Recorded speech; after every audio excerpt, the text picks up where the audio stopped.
सन्मान करायचा आदरणीय दिव्या शिंदे.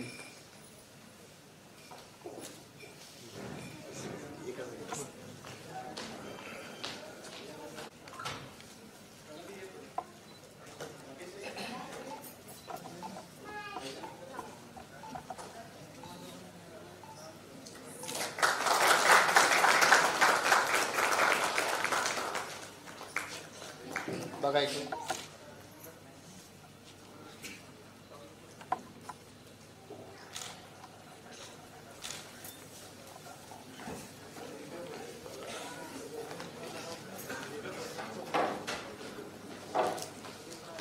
आदरणीय दिव्या शिंदे यांना मी विनंती करतो की आपण संस्थेला शुभेच्छा द्यायच्या. सर्वांना माझा जय भीम, जय शिवराय आणि जय भीम सुद्धा.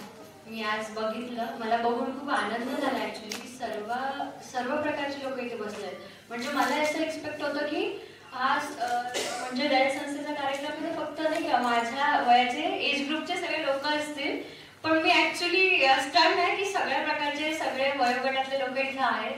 मी तुमचं खरंच अभिनंदन करते. आणि आत्ता मला जस्ट काका माझे दिसले, तर त्यामुळे मला जास्तच आनंद झाला आहे. आणि मी रयत शिक्षण संस्थांचं खरंच मनापासून आभार व्यक्त करते की या जगामध्ये ना आत्ताचं जे युग आहे, मला असं वाटतं की मी एक एज्युकेटेड पर्सन आहे. I have completed my graduation, I am pursuing law. मी अशा भागातून येते की जिथे आदिवासी पट्टा जास्त आहे. जुन्नरमध्ये ओतूर असं गाव आहे जिथे आदिवासी पट्टा जास्त आहे. तिथल्या लोकांना शिक्षण वगैरे या गोष्टी थोड्याशा दाराच्या बाहेर आहे त्यांच्या, कारण त्यांना दिवसभर काय आपण कमवतोय ते तुम्ही संध्याकाळी खाताय या गोष्टीवरती त्यांचा जास्त भर आहे. त्यामुळं ऑब्व्हियसली ज्या लोकांना अन्न पाण्याचा जास्त म्हणतो ना आपण त्रास होतो, कमवण्याचा त्रास होतो, त्या लोकांचं शिक्षणाकडे लक्ष जाणारच नाही. पण त्या दिवशी जेव्हा मला सरांनी त्यांची व्हिडिओ क्लिप दाखवली की कशा प्रकारे तुम्ही गरजू विद्यार्थ्यांना मदत करताय, कशा प्रकारे त्यांना प्रोत्साहन देताय की तुम्ही शिक्षण घ्या, ॲब्सोल्युटली व्हेरी वेल सर. तुम्ही जे काम करताय त्याच्यासाठी तुमचं खूप खूप आभार. आणि आज जो वर्धापन दिवस आहे त्याबद्दल सर्वांना शुभेच्छा. मी आजच्या युवा पिढीला बस इतकंच सांगू इच्छिते की तुम्ही जे पण करताय, तुमच्या हिमतीवरती तुम्ही जे पण करताय त्याची जबाबदारी घ्यायला शिका. मी हे उदाहरण आहे की मी जे बोलते मी त्याचा 100% विचार करते आणि पूर्ण बाजूने करते की त्या व्यक्तीला कसं वाटेल, हा व्यक्ती ह्या विचाराचा याला कसं वाटेल, तो 100% विचार करून मी ती गोष्ट मांडते. भले मला जर विरोध झाला तर मी त्या गोष्टीची पूर्ण जबाबदारी घ्यायला तयार असेल, ही ताकद माझ्यात आहे. मग तुम्ही जी गोष्ट बोलताय ती चुकीची असली तर मान्य करायला शिका, बरोबर आहे तर त्या गोष्टीवरती ठाम राहायला शिका. ज्यावेळेस तुम्ही ठाम राहाल त्यावेळेस तुम्ही जग जिंकलेला असणार. हा अनुभव आहे माझा.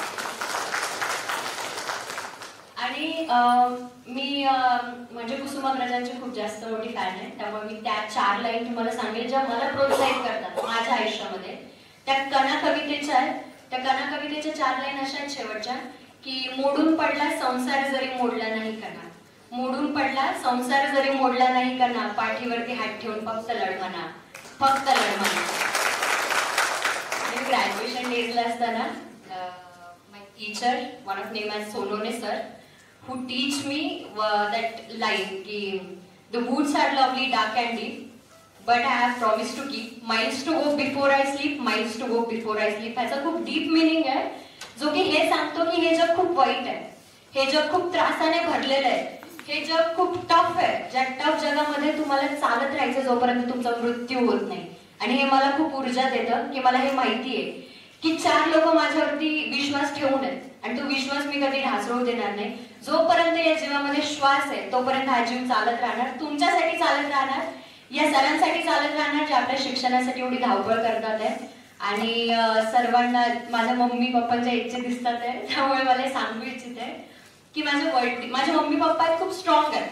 आता जरी मी तुटले गेले किंवा मी ढासळले गेले ना, ते मला फक्त एवढं सांगतात सोनी इट्स व्हेरी ओके, आम्ही तुझ्या सोबत आहे, तू जे पण करशील त्या गोष्टीत आम्ही तुझ्या सोबत आहे. आणि ते खूप मला प्रोत्साहित करतात.